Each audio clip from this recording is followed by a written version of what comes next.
In a quiet cul-de-sac on the outskirts of Reading, a place where the suburban tranquility is absolute, stood the house of Emily and her mother, Clare. The houses, built from solid red brick, nestled shoulder to shoulder, their composure enhanced by the graceful sweep of weeping willows. The distant hum of the motorway was a mere rumor, absorbed and neutralized by the steady melody of birdsong. Their home was more than just a structure. It was a testament to meticulous management. The walls were painted a uniform, soothing cream. The rugs were well worn but impeccably clean, and the kitchen was a sensory experience, a perpetual, gentle fragrance of Earl Grey tea and lemon polish. This environment was constructed on a foundation of routine, an explicit understanding of mutual respect, and a constellation of unspoken expectations. It was a space that demanded order as a form of care. One of these expectations was fundamental and non-negotiable. If you used the laundry room, you finished the job. This seemingly simple domestic rule held the complete weight of their household contract. Enter Emily, at 20 years old. She was recently returned from her second year at university, a period of transformative, deliberate self-discovery. She wore her new independence like a magnificent tailored piece of armor. Her favorite item of clothing, a deep emerald green wrap dress, was the physical manifestation of her current self. It cinched sharply at her waist and possessed a magnificent, almost defiant flutter as she moved. This was the uniform of the effortlessly cool student, sharp, quick-witted in seminars, and possessing an unassailable boldness at every London house party. She was a master of the perfect, instantaneous comeback. But the moment she crossed the threshold back into this immaculate, predictable domesticity, the armor would sometimes crack. Away from the curated, chaotic energy of student life, Emily found herself slipping into the habits of her younger self. Mugs left on the coffee table like small domestic landmines. The bins perpetually full, forgotten. And the most stubborn, persistent infraction, the absolute neglect of the laundry. It was a small act of defiance that would soon unravel the carefully stitched fabric of their home life. Asterisk, it had started innocently enough. A pair of sweaty gym leggings, dark charcoal gray, tossed into the washer after a late-night run. A sequin top, a shimmer of iridescent silver from a massive house party. It was stained with a deep, uncompromising red wine. This garment, a marker of recent fun, was shamefully shoved behind the detergent bottles. Just for now, she rationalized. She promised herself she would move it to the dryer right after she finished the $4,000-word essay. She told herself she would do it after her nap. Later, she convinced herself it would happen right after the call with her best mate, Jess. But later never came. The damp clothes sat.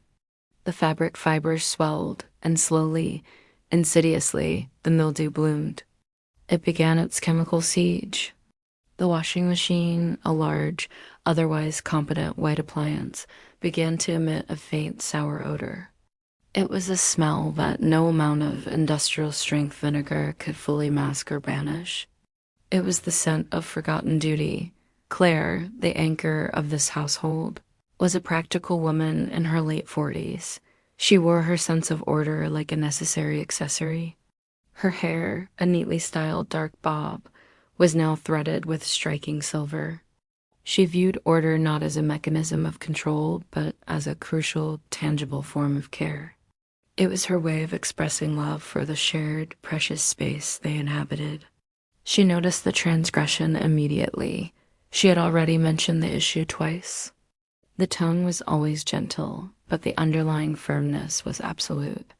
"Emily, love," she had said one morning, the light catching the silver in her hair while they ate buttered toast. "If you are going to use the machine, please, you must move your things to the dryer." She paused, her gaze direct. "And please do not hide them away like they are contraband." Emily, with the easy distraction of a young person, had nodded vaguely, mumbled a quick, "Sorry, Mom," and immediately retreated back into the world, scrolling across her smartphone screen. The conversation was dismissed. The problem persisted. The breaking point arrived on a gray Tuesday in October. The kind of day where the rain taps softly, persistently against the window glass. The kettle was whistling shrilly in the kitchen, its sound marking the final moment of peace. Claire walked to the laundry area. She opened the narrow cupboard door.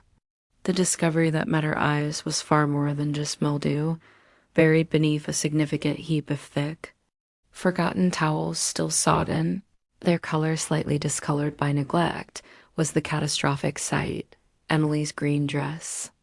Her favorite, the symbol of her independent adult life. It was crumpled, folded haphazardly, almost as if it had been thrown in there as an act of self-shame. The sight did not strike Claire with immediate, roaring anger. Instead, she was overcome by a profound, quiet sorrow. The issue had transcended a simple domestic chore. It was now fundamentally about respect. The tone, which instantly solidified in her mind, left no conceivable room for debate or negotiation. Emily was lounging on her bed, deep in the comfort of oversized gray sweatpants and a loose, faded navy blue university hoodie. She heard the change in the atmosphere before the words were spoken. Her stomach immediately dropped, a cold, sickening plunge. She knew. She found her mother standing rigidly in the narrow confines of the laundry room. Claire's arms were crossed tightly. Her jaw was set in an unyielding line. The cold, stark fluorescent light above them glinted mercilessly off the stainless steel of the dryer drum. The air was a heavy, saturated mix. There was the sharp, metallic scent of bleach, the flat, earthy aroma of damp cotton, and that one, distinct, faintly sour undercurrent, the ghost of forgotten, decaying loads. "I found your dress," Claire stated. Her voice was steady, impossibly low, but possessed an absolute metallic authority. Again, hidden, she paused, her eyes challenging Emily's. "What? For 2 days?" The rhetorical question hung heavy. "Do you have any idea what mildew does to fabric? To the delicate mechanisms of the machine? To us?" The question was about their relationship. Emily shifted her full weight, instantly defensive, her arms crossing in a mirror of her mother's posture. "It's just laundry, Mom," she snapped, the words cheap and dismissive. "It's not a crime." Claire's eyes narrowed instantly. "It is not about the dress," she corrected, her voice spiking with controlled intensity. "It is entirely about respect. This house, Emily, is not a hotel. You live here, you share the space, and hiding your mess like a small child avoids a chore does not make you an adult. It makes you fundamentally irresponsible. I have my massive exams coming up." Emily countered, her voice rising in desperation. "I am tired. I will sort it later." "Later never comes," Claire said, her voice dropping back to that soft, dangerous level. "And you have now been mourned twice." A silence stretched out between them, impossibly thick with tension and unspent words. The rain continued its rhythmic patter against the small window above the utility sink. Somewhere within the house, an old floorboard creaked, an incidental sound highlighting the quiet drama. Claire inhaled deeply, letting the breath out slowly. Her facial expression softened just a fraction, a visible sign of her love, but her internal resolve hardened into an unshakable certainty. "If you are going to persistently act like a child avoiding clear, simple consequences," she stated, "then I will regrettably be forced to treat you like one." Emily's eyes widened instantly. The realization of what her mother meant hit her. "You cannot possibly be serious," she whispered, her voice laced with disbelief. "I am," Claire confirmed, the single word sealing the decision. Before Emily could formulate any further protest, any argument, Claire guided her. The pressure was gentle, yet absolutely firm, directing her toward the cool, hard edge of the dryer. "Lean over," she instructed. Emily hesitated, her face instantly burning with a fierce, humiliated blush. She was 20 years old. She had not faced this specific consequence since she was 12, after she had comprehensively lied about breaking a neighbor's window during a game of street football. She had definitively outgrown this, hadn't she? But something in her mother's voice, the sheer, overwhelming weight of the disappointment, which was infinitely more powerful than anger, compelled her obedience. Slowly, deliberately, Emily bent forward. Her hands gripped the cool, stainless steel edge of the dryer for balance. Her gray sweatpants and the forgotten emerald green dress, still wrinkled and damp, rode up slightly at her back. This movement exposed the simple white cotton waistband of her knickers. The first consequence landed with a sharp, percussive thwack.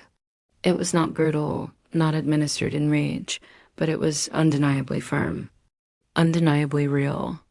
Emily gasped, the sound a mixture of shock and a sudden sharp, localized sting. "Every single time you hide your mess," Claire stated, her voice returning to its steady, instruction-based rhythm. As she delivered another firm strike, "You demonstrate profound disrespect for this home." Black.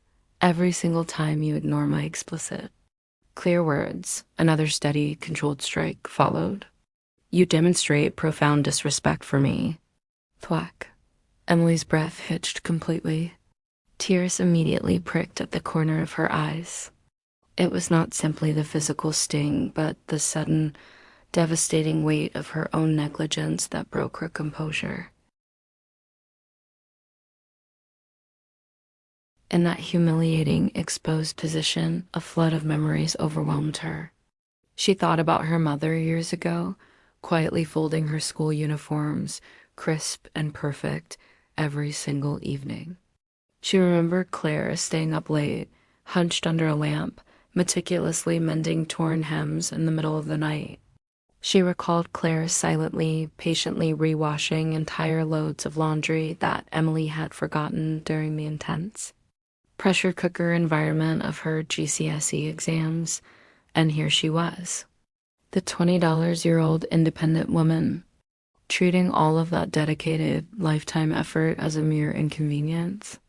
She had acted as if her mother's time, her effort, and her quiet, foundational care were all infinite resources, completely invisible and utterly without cost out by the sixth consequence. Her shoulders were shaking uncontrollably, a physical manifestation of her emotional distress. By the eighth, she was sobbing softly, muffled into the crook of her arm, her entire body bowed over the cold metal machine. The crumpled green dress, a symbol of her false independence, wrinkled miserably beneath her dot. Clare finally stopped. The air hung with the tension and the quiet sounds of Emily's weeping. Clare then placed a warm hand firmly on Emily's back, rubbing slow, deliberate circles over the thin fabric of her hoodie. "I am not punishing you because I am angry," Clare said, the words heavy with genuine love.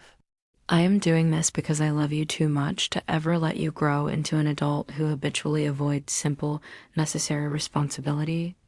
Emily turned, tears streaming down her cheeks, her face contorted. "I'm sorry, Mom," she choked out. "I am really sorry. I didn't mean to. I got lazy. I genuinely thought it didn't matter." "It matters," Claire confirmed, pulling her daughter into a close, comforting hug, pressing her close. "It matters deeply. Because this house matters, and what we represent to each other matters most of all." Asterisk, that evening, the drama had completely receded.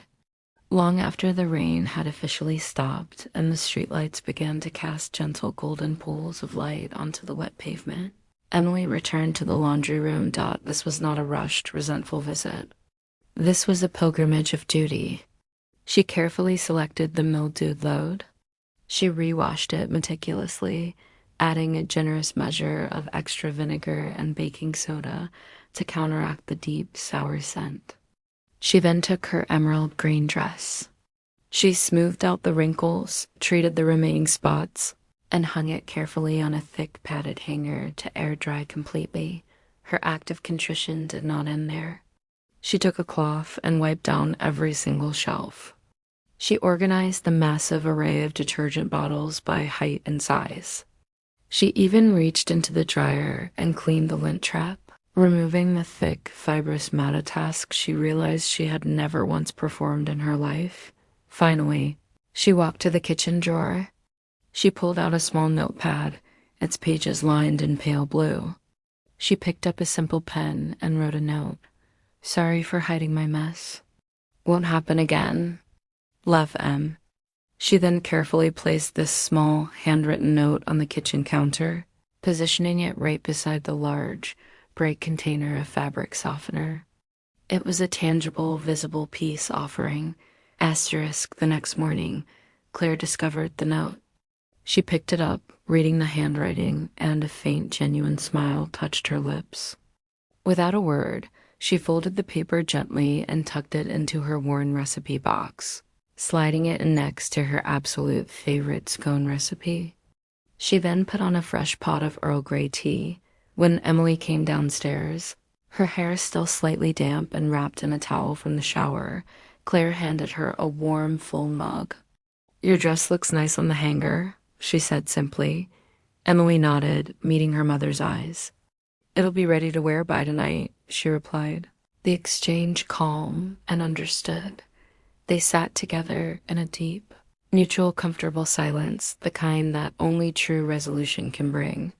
Steam curled slowly and rhythmically from their cups. Outside the window, the sun finally broke through the heavy October clouds, its light glinting powerfully off the remaining puddles and the wet leaves.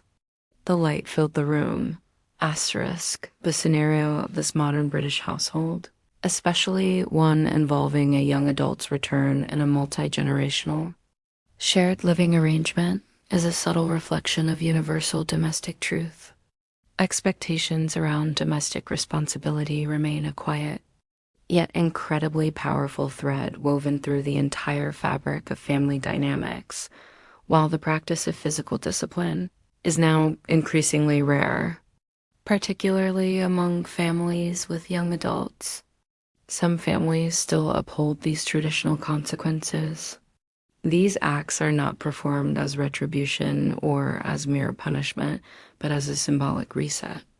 A difficult, final method to quickly and clearly restore the balance of respect, when that respect has been significantly eroded by negligence. For Emily, the profound, resonant lesson was not centered on physical fear. It was a realization. It was about seeing her mother not simply as an infinite provider or a background domestic figure, but as a person who absolutely deserved an equal measure of care in return. For Claire, the consequence was never about establishing or maintaining control. It was an ultimate act of love and absolute insistence on ensuring her daughter carried true, foundational integrity into her impending, complete adulthood. She understood that integrity is built. One perfectly folded towel, one meticulously cleaned lint trap, at a time, sometimes even at the defiant, independent age of 20, a single, necessary moment of utter humility endured in a fluorescent-lit laundry room can effectively stitch a little more closeness, a little more honesty, and a lot more respect back into the foundational fabric of a family. And sometimes, all it takes to achieve that powerful, lasting resolution is a forgotten green dress and the fundamental courage to finally stop hiding your mess. Thank you for watching this story about Emily and Claire. Their situation brings up some of the most difficult questions we face when navigating family life with adult children.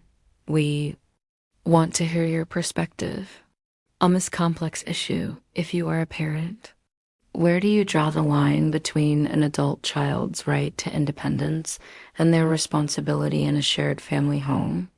Do you agree with Claire's approach? In a modern context, can traditional consequences, like the one Emily faced, ever be justified as a necessary reset for an adult child? Or is it always inappropriate for someone $20 and over? If you were in Emily's place, what single change would have made you realize the impact of your negligence before it reached this point? What's the one household rule you absolutely refuse to compromise on when living with family or roommates? Drop your thoughts and comments below. Let's discuss this difficult, important topic respectfully.